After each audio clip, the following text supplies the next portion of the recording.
Bom dia, turma. Vamos para nossa revisão, falar um pouco sobre as figuras de linguagem. Essas figuras de linguagem têm divisões e nós vamos ver aí, no nosso slide. Vocês já deram esse assunto, então vamos relembrar um pouquinho.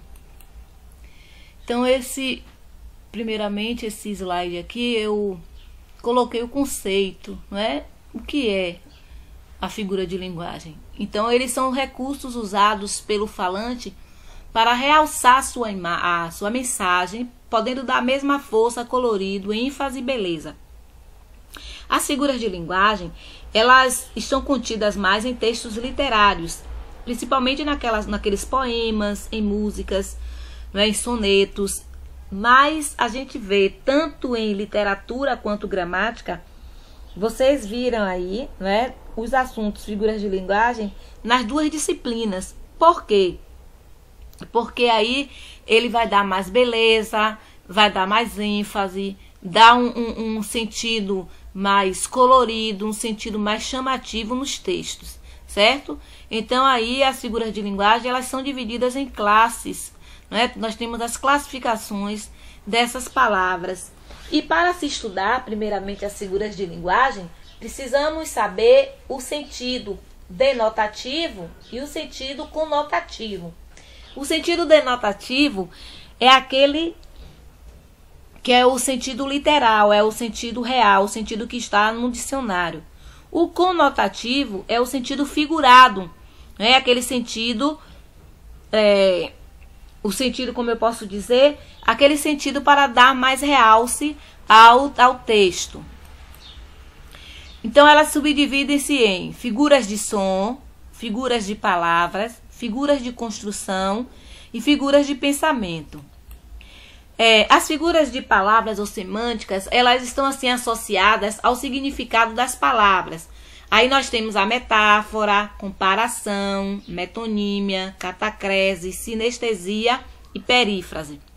As figuras de pensamento, elas trabalham com a combinação de ideias. Temos a hipérbole, eufemismo, litóde, a ironia, a personificação, antítese, paradoxo, gradação e apóstrofe. As figuras de sintaxe, ou também chamada de construção, elas trabalham mais a estrutura gramatical, aquelas estruturas de artigo, adjetivo, substantivo. Então, nós temos aí o zeugma, a elipse, pérbato, polissíndeto, assíndeto, anacoluto, pleonasmo, silepse e anáfora. E as figuras de som estão associadas à sonoridade. São as onomatopeias, as assonâncias, paranomásia, a literação. São essas aí que trabalham com a sonoridade. Vamos ver aí algumas figuras de palavras. Eu não coloquei todos os exemplos porque nós vamos estudar mais, agora relembrar mais das mais importantes, as que caem mais em vestibulares, em faculdades, em Enem. Então, eu trouxe para vocês aqui as que dão mais ênfase. Por exemplo, a metáfora, ela representa uma comparação de palavras com significados diferentes, cujo termo comparativo fica subentendido na frase. Por exemplo, a vida é uma nuvem que voa, certo? Então, aqui, esse exemplo é uma metáfora. Mas quando você passa a colocar aí o como, ela não se torna mais metáfora, ela vai passar a ser comparação. Olha só, a vida é como uma nuvem que voa. Então, eu estou aí comparando vida com nuvem. E tem essa particulazinha aí, como. Então, aí vai ser uma comparação. Aí, quando você tira o como e diz assim, a vida é uma nuvem que voa, já é uma metáfora, é um sentido figurado. Vida não é nuvem. Então, tá fazendo aí uma comparação sem a partícula como. Então, o uso daí, por exemplo, dessa tirinha, ó. Fala uma coisa romântica, aí a mulherzinha fala, Meu amor é uma caravana de rosas vagando no deserto, inefável de paixão. Aí ele diz assim, uau, agora traduz. Aí ela, aí você está querendo demais. Então, quando ela diz, meu amor é uma caravana de rosas vagando num deserto inefável, é uma metáfora. Mas se você colocasse aí, meu amor é como uma caravana de rosas vagando no deserto inefável. Aí seria comparação e não mais metáfora. Então a metáfora ela compara, mas aí se subentendendo na frase, certo? Essa metáfora aí. A palavra aí nós temos a comparação, isso é para vocês perceberem.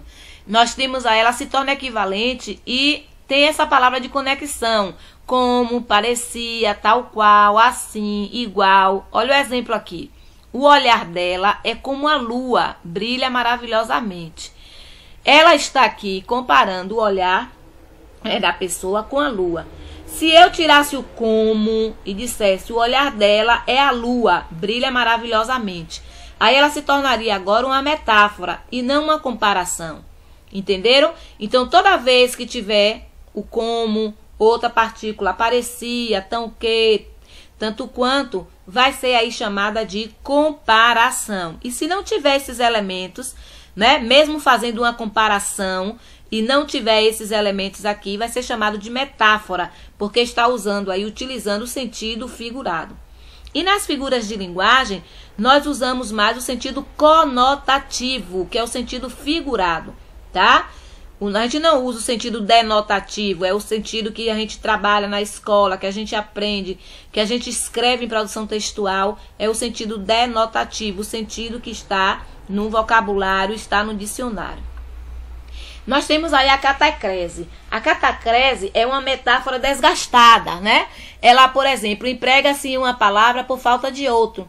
Como eu disse, como tem o exemplo abaixo, tem cabeça de alfinete, céu da boca, dente de alho, asa da xícara, pé da mesa. Então, aí tem um rapaz correndo e abala e ele diz assim, o Senhor poderia me ajudar? Estou meio perdida. Né? E ela está correndo atrás do rapaz. Então, isso aí é uma metáfora desgastada. Então, cabeça de alfinete. Alfinete não tem cabeça. Céu da boca. Boca não tem céu. Dente de alho. Alho não tem dente. Asa da xícara. Xícara não tem asa. Pé da mesa. Então, isso aí são chamados de catacrese. As figuras de palavras, nós temos o eufemismo. Né? É aquela que tem por objetivo suavizar uma expressão considerada pesada. Por exemplo, quando ela assim, foi desta para melhor. Então, para não dizer, a fulano morreu. Então, para amenizar mais, então ela diz, foi desta para melhor. Ele é funcionário da limpeza pública. Então, para aí amenizar, né? Para amenizar, para não dizer que ele limpa a rua, essas coisas todas. Fofoqueira, não, querida. Eu sou produtora de biografias orais não autorizadas. Então, para não chamar ela de fofoqueira, né, ela diz que é uma produtora de biografias orais não autorizadas. Então, isso para amenizar mais, né? Isso aí ameniza mais, suaviza mais assim a comunicação da pessoa que está falando com outra, né? Ou com os outros. A hipérbole, ela é diferentemente do eufemismo, porque ela exagera, né? Aquela faz uma coisa absurda, só para realçar mesmo. Já lhe pedi 1000 vezes para não falar palavrões. Você não falou mais mil vezes. Poxa, tô te esperando aqui há mais de 1000 séculos. Que nada, te liguei mais de milhões de vezes, né? Bebi não sei quantos copos de água. Então tudo isso é um exagero. E quando a gente fala em exagero, nós estamos falando de hipérbole. A figura de palavra ainda tem a ironia, né? Aquela que expressa o contrário do que se pretende dizer. Quando você diz assim, quem foi o inteligente que usou o meu notebook e apagou tudo que estava gravado? Então não foi o inteligente, foi o burro, né? Então aí ele faz essa ironia. O velho começou a ficar com aquela cor de uma bonita tonalidade cadavérica, né? Porque o velho tinha morrido, então ali a gente sabe que muda de cor. Então ali é uma ironia. Poxa, essa roupa sua está bonitinha, né? Pô, você hoje está bonitinha, viu? Os inhas, né? Também causa aquele som de ironia. Temos a elipse, é a omissão de uma ou mais palavras de um termo de fácil identificação. Por exemplo, posso pegar a minha moedinha de volta? Aí não aparece o eu. Então, esse eu aí que está escondido, essa omissão é chamada de elipse. Em frente do meu leito, em negro quadro, a minha amante dorme. quer dizer amante, quer dizer ela. Então, aí chegou e escondeu aí, né? Ficou oculta ela. É uma estampa de bela adormecida. Então, aí está falando sobre ela, né? Sobre a pessoa, mas não tem, não tem essas palavras. É o mesmo caso de você... O sujeito oculto, quando ele é escondido, então aí você usa a elipse. Então, ele se esconde na frase, tá? Ele se esconde aí na frase. O zeugma é a omissão de uma ou mais palavras já expressa anteriormente na frase.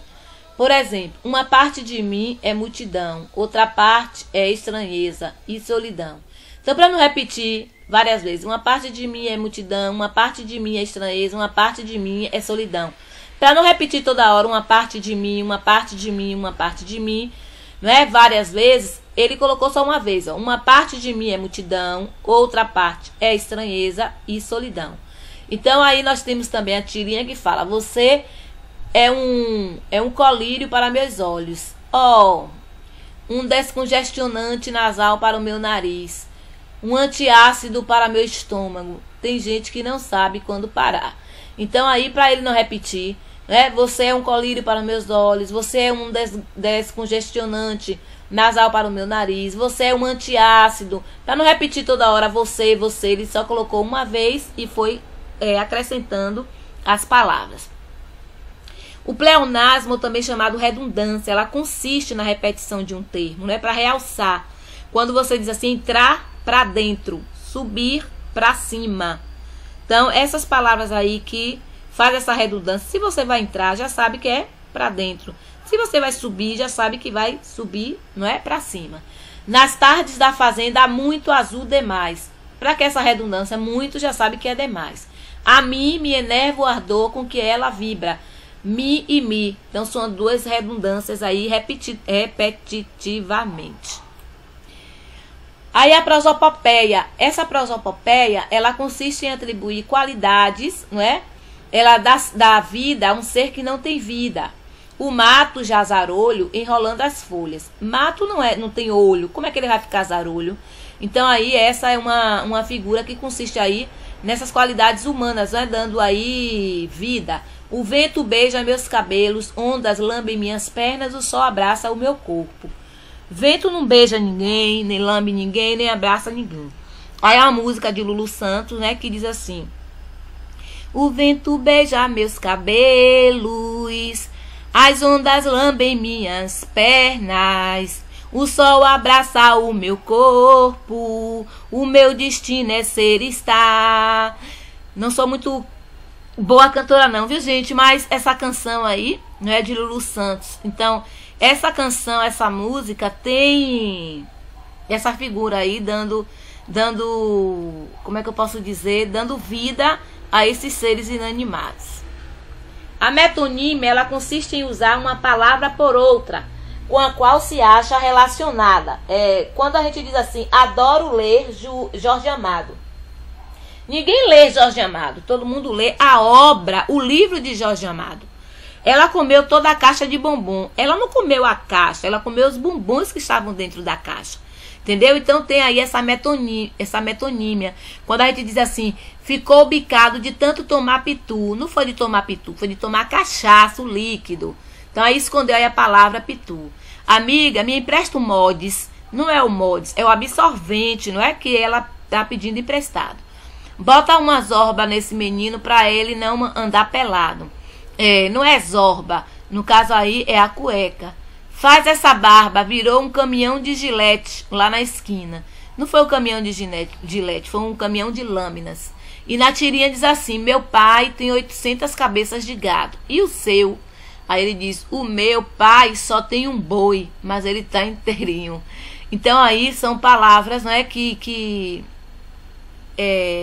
consiste em usar uma, né, para que esteja relacionada. Estou com fome, quero uma coca e uma coxinha. Ele não quer uma coca. Coca é o nome do produto. Ele quer o líquido, né, o refrigerante que ele quer. A onomatopeia, nós temos aí a reprodução de sons, né, de ruídos. Aí vocês sabem. blim blom, tic-tac, splash, coachá, blum blum, buá buá, que é o choro, né? O toque da campainha, o toque do celular. Então são chamados aí de onomatopeia. A aliteração é aquela repetição de figuras, certo? É o efeito de repetição de consoantes. Viola, violeta, violenta, violada. Olha o V sendo repetido, V, V, V. Então, essa repetição de consoantes vai ser chamada de aliteração. Deixa eu dar outro exemplo. O rato roeu a roupa do rei de Roma. Olha o re, re, re, re. Então, quando há essa repetição de consoantes, vai ser chamada de aliteração. Aqui nós temos, olha, um mapa conceitual. Nós temos aqui figuras de linguagem e vão puxando. Isso aqui, olha, gente, quando eu falo que é para vocês fazerem esse mapa, é para que vocês tenham mais habilidade e fixem mais o assunto. Então, essas figuras de linguagem, eles foram puxando. Onomatopeia, hipérbole, assonância, aliteração, anáfora, eufemismo. Então, foram puxando aqui, olha, e colocando o conceito e exemplos. Aqui nós temos um link complementar da aula, certo? Assistam aqui, olha, é um link muito bom para que vocês aprendam mais sobre esse assunto. Estudem mesmo, porque é um assunto que cai muito em vestibular. Tanto figuras de linguagem como funções de linguagem que nós vamos estudar também, certo? Fazer uma revisão total sobre esse assunto. Mas peguem esse link e assistam, tá? Assistam esse link. Aqui nós temos uma atividade de fixação. É o seguinte, essa atividade vocês vão copiar no caderno, responder, tirar foto e me enviar ainda hoje, tá? Ainda hoje. Aí vocês me enviam.